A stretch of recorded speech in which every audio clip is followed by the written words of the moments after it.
Students, अभी हम कर रहे हैं 8th क्लास के लिए chapter number 13 mathematics, direct and indirect proportions. Direct proportions और इनडायरेक्ट प्रोपोर्शंस की ये दो एक्सरसाइजेस है। इसके अंदर 13.1 एक्सरसाइज जो कि डायरेक्ट प्रोपोर्शंस के ऊपर है और 13.2 एक्सरसाइज ये इनडायरेक्ट प्रोपोर्शन के ऊपर है। अब बात आती है कि डायरेक्ट प्रोपोर्शन क्या होता है। डायरेक्ट प्रोपोर्शन मतलब बढ़े तो बढ़े, घटे तो घटे। जैसे कि एक चॉकलेट की कॉस्ट 10 रुपये है, तो फिर 5 चॉकलेट की कॉस्ट कितनी होगी? 5 × 10 50। 10 चॉकलेट की कॉस्ट कितनी होगी? तो मतलब जैसे जैसे नंबर बढ़ता जा रहा है वैसे वैसे जो अमाउंट है वो भी बढ़ती चली जा रही है। और अगर मान लिया 10 चॉकलेट की कॉस्ट 100 रुपीज़ है तो 5 चॉकलेट की कॉस्ट कितनी होगी? 50 रुपये। तो जैसे ही जो नंबर है वो कम हुआ 10 to 5, वैसे ही अमाउंट है वो 100 से 50 हो गई। तो बढ़े तो बढ़े, घटे तो घटे। ऐसे केस में होता है डायरेक्ट प्रोपोर्शन। तो डायरेक्ट प्रोपोर्शन के ऊपर ही ये जो ट्राइदीज है आपको करने के लिए ये मिला हुआ है। इसके अंदर यहाँ आपके पास 3 टेबल्स है ये, और आपको बताना है कि ये जो x और y है ये डायरेक्टली प्रोपोर्शनल है क्या। Observe the following tables and find if x and y are directly proportional. आपको ये टेबल्स ऑब्जर्व करनी है और बताना है कि क्या x और y एक दूसरे के डायरेक्टली प्रोपोर्शनल है क्या। ओके, सिंपल से सम्स है। तो आपको क्या करना होगा, पहले आप टेबल ही बना लीजिए। ठीक है, मैं टेबल बनाता हूँ। टेबल बनाने के लिए पहले स्केल से मान लिया मुझे इतनी बड़ी टेबल बनानी है, 15 सेंटीमीटर। छोटी बड़ी हो जाए कोई दिक्कत नहीं है खाने बीच में। तो अभी 15 सेंट हमें कितने चाहिए टोटल? 1 2 3 4 5 6 7 8। तो 2-2 सेंटीमीटर ले लेते हैं या फिर 2-2 ले लेते हैं।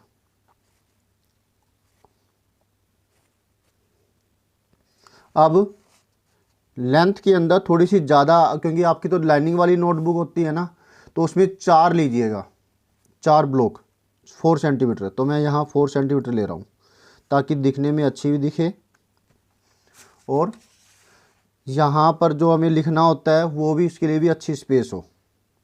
ठीक है, अब ये इतना कर दिया है। अब मैं इसको ऐसे ड्रॉ कर देता हूँ।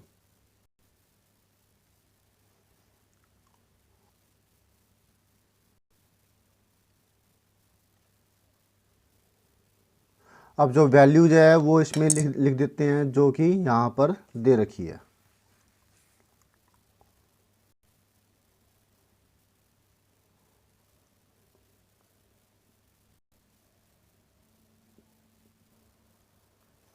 अब इतना होने के बाद x1 बाय में y1 वो निकालेंगे, यानी कि x1 ये, y1 ये, इसको x2 y2। 20/40, 21 जा 22 जार, 1/2 x2 बाय में y2, 17/34, 17 जा 17, 17 2 जा 34, 1/2। तो सारे में ही यही हो रहा है कि नीचे वाली जो टेबल है इसकी डबल है। जो इस सेल के अंदर है ये ऊपर वाली सेल से डबल है। लेकिन हमें करके तो दिखाना पड़ेगा। ऐसे ही नहीं कि भाई आप देख करके बता दो, वर्किंग शो करनी है। आलस नहीं करना। आप लोग आलस भी करते हो, कई बच्चे लिखने के अंदर। स्टेटमेंट सही तरह से साफ साफ नज़र आएगी ना तो टीचर भी खुश होंगे और पूरे मार्क्स देंगे। उनको मौका ही मत दो कि वो आपके मार्क्स काटे।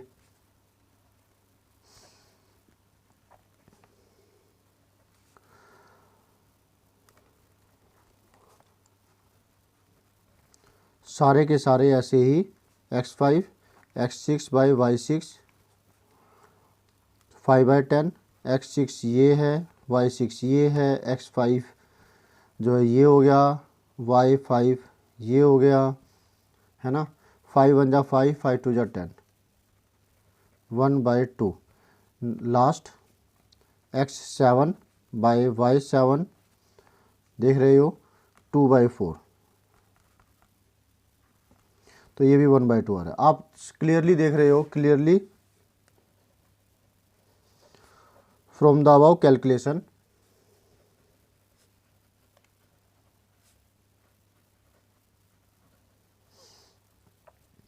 x1 बाय में y1 is equal to x2 by में y2 is equal to x3 bye में y3 is equal to x4 by में y4 is equal to x5 bye में y5 is equal to x6 bye में y6 is equal to x7 bye में y7 है।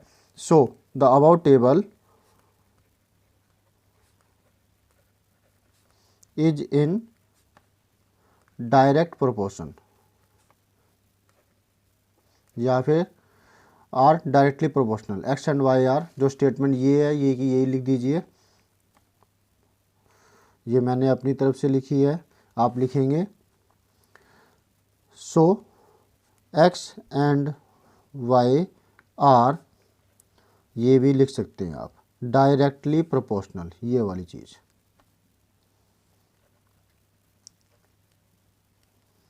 Okay, ये हो गया एक।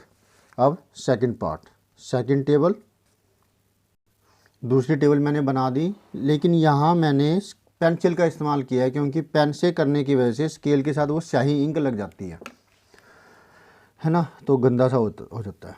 आप ऐसे कर सकते हैं। तो अब इसमें क्या हो जाएगा, फिर इसको दोबारा से वही चीज़ करेंगे, x1 बाय में y1, x2 बाय में y2, x3 बाय में y3, x4 बाय में y4, और यहाँ पर x5 बाय में y5 निकालना होगा। मैं ये इसलिए कर रहा हूँ कि आपको समझ में आए कि आपको ऐसा करना है, ये चीज़ें निकालनी है। 7 तक है, 7 है टोटल।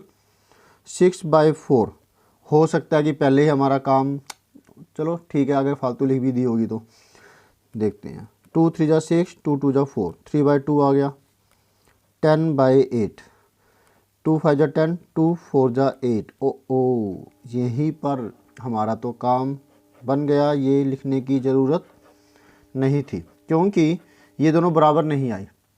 लिखेंगे बिकॉज x1 बाय में y1 is not equal to x2 by में y2, हैंस द की जगह x and y are not directly proportional.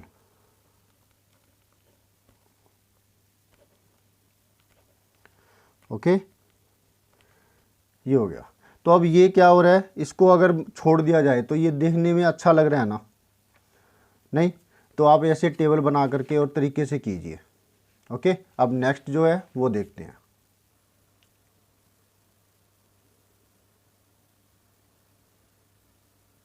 अब है हमारे पास ये थर्ड टेबल। अब ये थर्ड टेबल है, ये बनाते हैं।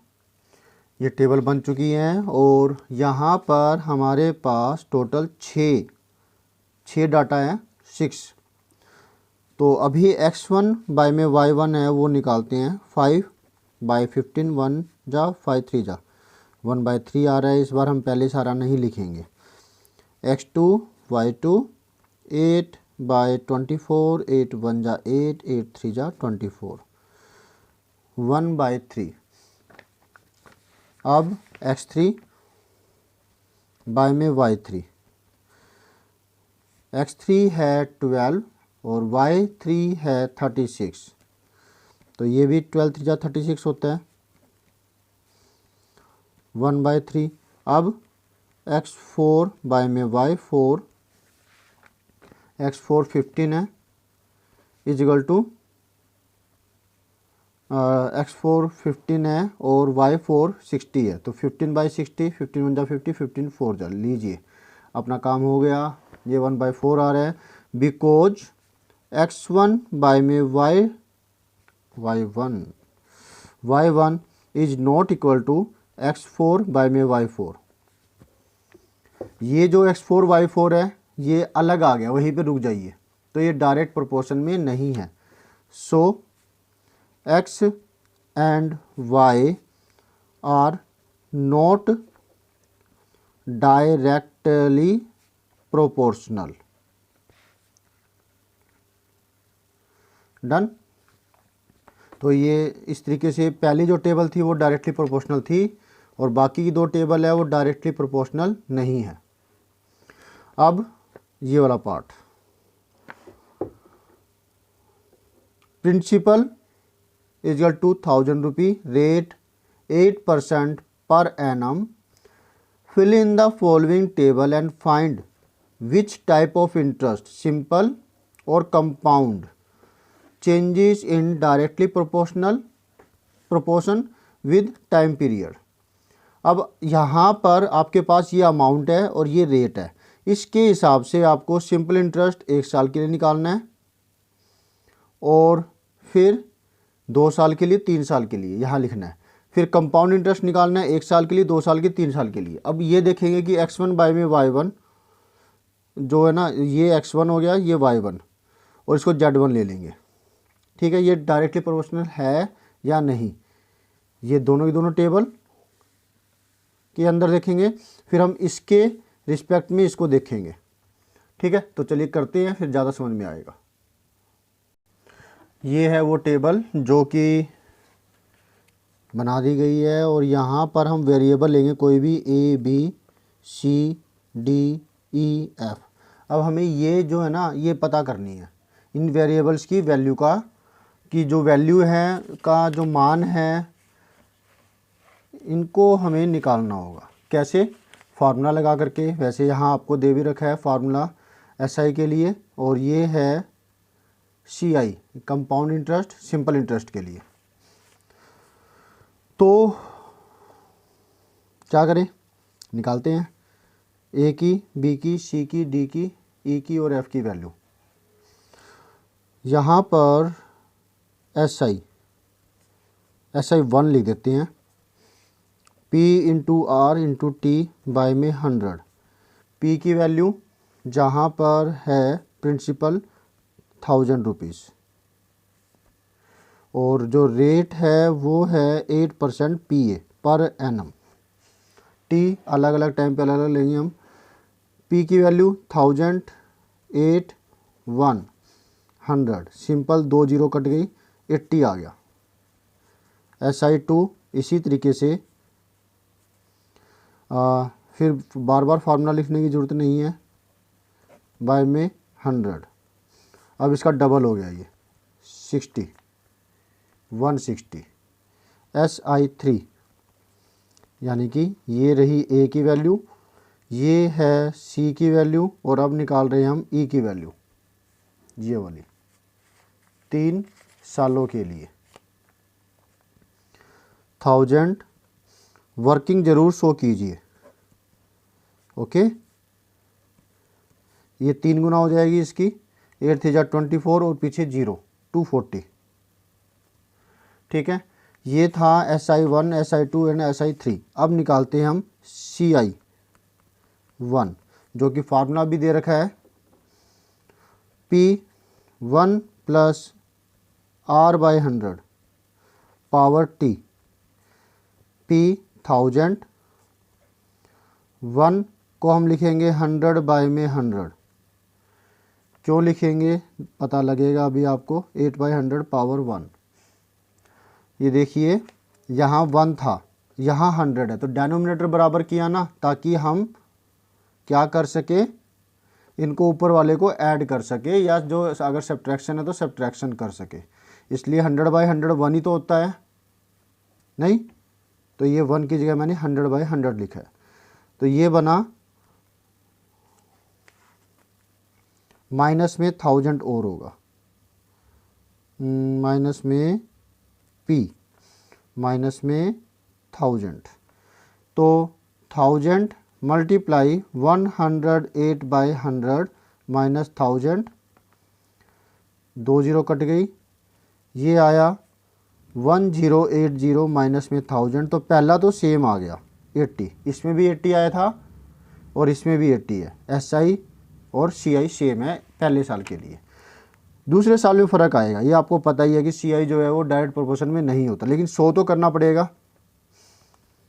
1000 100/100 प्लस 8/100 पावर 2। क्यों? क्योंकि यहाँ पर टाइम जो है 1 की बजाय अब हमें 2 लेना है। ये है इस B की वैल्यू और जो ये है इस D की वैल्यू। ठीक है, माइनस में 1000 मल्टीप्लाई 108/100 पावर 2 करेंगे तो ये 2 बार लिखा जाएगा, -1000। तो अभी इसको हम टच नहीं करने वाले, कहीं आप इससे इसको 0 को काट दो, नहीं, बिल्कुल नहीं, ये अलग चीज़ है, इसको अलग रखो। अब हमें इसको सोल्व करना है। 1 2 3 1 2 3 कट गया ये। 108 को 108 से मल्टीप्लाई करते हैं, क्या आता है वो देखते हैं। और नीचे फिर एक डिजिट के पहले डेसिमल लगेगा क्योंकि नीचे 10 बचा हुआ है। यहाँ करते हैं, स्पेस है हमारे पास। 108 को 108 से किया, 8 8 जा 64, 8 1 जा 8। अब 0 आ गया तो एक क्रॉस और लगा दिया, क्योंकि आप 0 0 भी लिखेंगे तो फिर नीचे एक बार और करना पड़ेगा। नहीं समझे? वेरी गुड, समझ गए, गुड। 4 6 8 8 16 1 1 1, तो ये आया 11664 माइनस में 1000। एक डिजिट के पहले डेसिमल भी लगाना था क्योंकि नीचे 10 था, तो यहाँ डेसिमल लग गया। इसकी वैल्यू आई, इसमें से इसको माइनस करेंगे तो 166.40 पैसे। तो ये CI के SI के मुकाबले में ज़्यादा है, 6 रुपये 40 पैसे। एक बार कहीं कैलकुलेशन तो गलत नहीं होगी, उसको चेक करते हैं।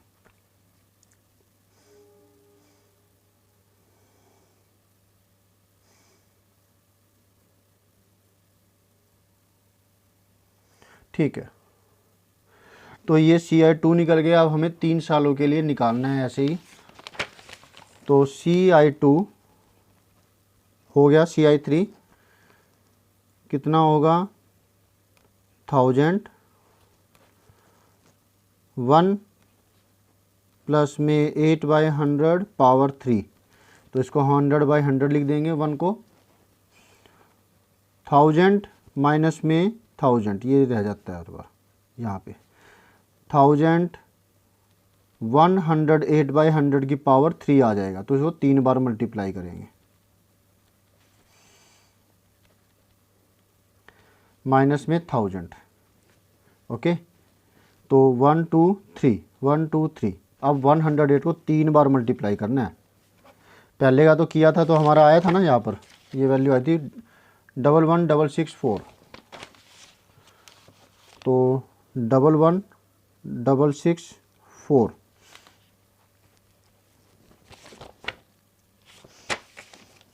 अब इसको करते हैं मल्टीप्लाई। 8 4 जा 32, 2 3, 8 6 जा 48, 48 एंड 3 51 1 5, 8 6 जा 48, 48 एंड 5 53,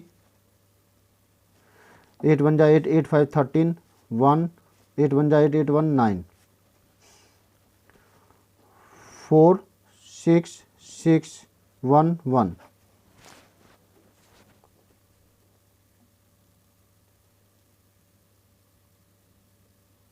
ठीक है, 2 1 7 6 3 9 9 6 15 1 1 2 1, 2 1 7 9 15 1 2 1। ओके, ये आपका आ गया। अब क्योंकि यहाँ पर 3 डिजिट तो ये, 3 जीरो तो ये और 1 जीरो ये, तो 4 डिजिट के पहले डेसिमल लगेगा क्योंकि नीचे 4 जीरो है। तो 1 2 5 9 7 1 2।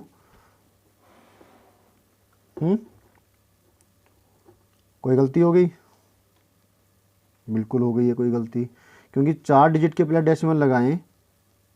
हाँ, 1000 नहीं आएगा, यही तो गलती है। मतलब मैं क्या सोच रहा हूँ, वे 4 डिजिट पर डेसिमल लगेंगे तो यहाँ पे 125 ही सिर्फ, 1000 से तो बड़ी वैल्यू आनी चाहिए, तो यहाँ 1000 नहीं 100 आएगा। तो 2 जीरो ये होगी, 1 जीरो ये, 3 डिजिट की बड़ी डेसिमल यहाँ पे माइनस में 1000। तो ये आया 1259 में से इसको माइनस करेंगे तो 1 तो हट जाएगा, 259.71 आ गया। अप्रोक्स वैल्यू निकालेंगे क्योंकि रुपी पैसे है ना, तो 712 पैसे तो नहीं हो सकता, 712 पैसे का मतलब हो गया 7 रुपी, तो इसलिए 2 डिजिट तक राउंड ऑफ करेंगे यहाँ तक, तो ये आ गया 259.71। तो ये इससे SI3 से भी ज़्यादा वैल्यू आई है। इसका आया था 240 रुपी और यहाँ पर 259। तो ब्याज पर ब्याज मिलता है ना, तब करके CI के अंदर वैल्यू ज़्यादा आती है, ब्याज ज़्यादा देना पड़ता है, इंटरेस्ट ज़्यादा देना पड़ता है। तो हमने ये इस तरीके से वैल्यूज है वो निकाल ली है। अब हम इसको कंपेयर कर सकते हैं, मतलब यहाँ हमें पहले टेबल खुद बनानी पड़ी है नहीं। ओके, अब क्या करेंगे, इसकी प्रोपोर्शन देखनी है, इसको फिल कर देते हैं A की वैल्यू। अब बार बार पीछे देखना पड़ेगा, इससे अच्छा मैंने क्या किया, ये क्लिक ले लिए। अब हम देखिए हमने ये वैल्यूज है ये निकाल ली है और मैंने वैल्यू पुट भी कर दी। जो हमने ये 1 SI1 SI2 SI3 निकाली थी 80 160 240, वो मैंने यहाँ पे पुट कर दी। और जो CI1 80 166.40 80 166.40 और जो यहाँ ये निकाली थी 259.71 वो मैंने यहाँ पर लिख दी। अब हम निकालेंगे इसको डायरेक्ट प्रोपोर्शन में है या नहीं, ठीक है। When we are comparing SI with time period या टाइम पीरियड विद SI, तो देखिए x1 बाय में y1 निकालेंगे, तो इसका मतलब ये नहीं कि भाई ये इसका मतलब ये होगा x1 ये y1 ये, अभी हमारे लिए x1 ये रहेगा, x के लिए ये रहेगा और y के लिए ये रहेगा 1/80। ओके, तो अब x2 की वैल्यू 2 है और जो y2 की वैल्यू 160 है, 2 1 जा 2 2 1 280 जार 1/80। नेक्स्ट x3 y3 3/240, तो ये भी क्या आया 1/80 आया, because x1 equal to x1 by y1 equal to x2 by y2 equal to x3 by y3। Hence अब जो क्वेश्चन था वो देखते हैं। तो यहाँ ये पूछा था विच टाइप ऑफ इंटरेस्ट सिंपल या फिर compound changes in direct proportion with time period. तो यहाँ लिखेंगे सिंपल इंटरेस्ट, स्टेटमेंट यही से उठाएंगे, simple interest changes in direct proportion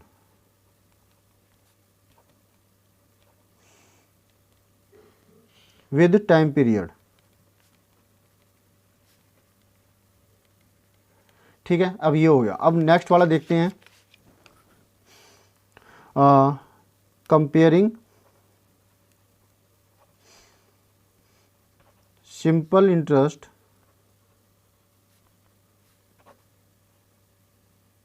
compound interest with time. तो इसमें हो गया, देखेंगे हम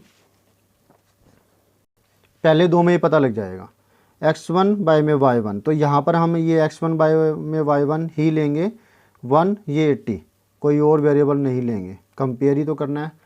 नेक्स्ट है x2 बाय में y2, अगर हम इसको और इसको ले तो यहाँ आया 2 बाय में 166.40, 2 1 जा 2 8 जार, मतलब 100 ऊपर जाएगा, वो बाद में करेंगे। 2 8 जा 16, 2 3 जा 6, 2 2 जा, तो 100 बाय में 8320 कट गया, फिर भी 10 बाय 832, जो कि ये 1/80 तो बिल्कुल भी नहीं है, नहीं 1/83.2 समथिंग है। क्लियरली x1 बाय में y1 is not equal to x2 by में y2, सो स्टेटमेंट अब यही वाली लिख देते हैं, compound interest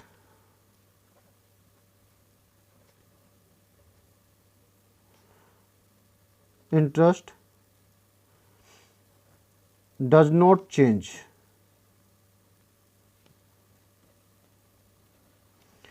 in direct proportion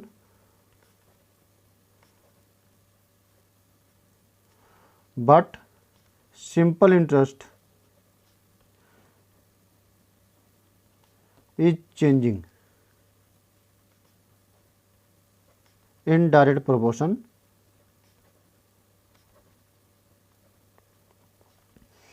with time। तो ये स्टेटमेंट लिख दी हमने कि कंपाउंड इंटरेस्ट नहीं होता, सिंपल इंटरेस्ट होता है। ये हमारा आंसर हो गया। इसने पूछा था ना कि कंपाउंड इंटरेस्ट होता है या सिंपल इंटरेस्ट होता है। ओके, तो होप सो आपको अच्छे से समझ में आ गया होगा। स्टूडेंट्स, यहाँ हमारे पास ये ट्राइदीज था जिसके अंदर हमारे पास समरी देता हूँ मैं। ये 3 टेबल थी जिसके अंदर हमें बताना था कि ये जो टेबल्स जो x है वो y के डायरेक्टली प्रोपोर्शनल है या नहीं। हमने x1 बाई में y1, x2 बाई में y2, x3 बाई में y3 ये सब निकाले, 7 तक निकाले थे। तो यहाँ पे तो सब बराबर आ रहे थे, लेकिन यहाँ पर आकर के ये बराबर नहीं आ रहे थे। यहाँ पर आ रहा था 3/2, जबकि यहाँ जो है 5/4 आ रहा था, जो कि बराबर नहीं आए थे, है ना।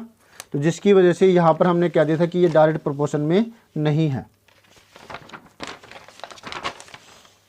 यहाँ इसमें 2 से ही क्लियर हो गया था, इतना कुछ लिखने की ज़रूरत नहीं होती फिर उसके अंदर, जब अगर पहले 2 में आ जाता तो। तीसरे के अंदर पहले 2 में तो आ ही रहा था, तीसरे में भी आया था। x1 बाई में y1 भी आया, x2 बाई में y2 भी आया, x3 बाई में y3 भी आया बराबर। लेकिन x4 बाई में y4 है, ये 1/4 आ गया, जो इनसे बिल्कुल डिफरेंट है, तो इसलिए ये प्रोपोर्शन में नहीं हुआ। फिर हमारे पास ये इस क्वेश्चन के बाद ये था जिसमें हमें सिंपल इंटरेस्ट और कंपाउंड इंटरेस्ट का फार्मूला लगाना पड़ा, और हमने ये बॉक्सेज है 1 ईयर, 2 ईयर, 3 ईयर के लिए सिंपल इंटरेस्ट और कंपाउंड इंटरेस्ट है वो निकाले। फिर हमें ये टेबल गेट हुई, और फिर जैसे हमने ऊपर हमने पता किया था कि x1 बाई में y1 वगैरह करके, यहाँ पर तो तीनों ही केस में बराबर आ रहे थे, रेशियो बिल्कुल बराबर आई थी। लेकिन जो बाकी के केस में बराबर नहीं आई तो वो डायरेक्ट प्रोपोर्शन में नहीं था। ये जैसे कि ये कंपाउंड इंटरेस्ट के केस में x1 बाई में y1 आया 1/80 और x2 बाई में y2 आया 10/832 समथिंग। तो ये दोनों बराबर तो बिल्कुल भी नज़र नहीं आ रहे, नॉट इक्वल टू। तो इसलिए फिर ये स्टेटमेंट लिख दी गई। अब आप इसकी जो क्लिक्स है वो अच्छे से ले लीजिए ताकि आपकी मदद हो जाए। जब आप स्क्रीनशॉट ले लीजिए, और फिर मिलते हैं नेक्स्ट वीडियो में नेक्स्ट ट्राइदीज के साथ। ये ट्राइदीज है पेज नंबर, सॉरी लिखा नहीं है आज, 204 पेज पर। पहली क्लिक तो ये इसी की हो गई।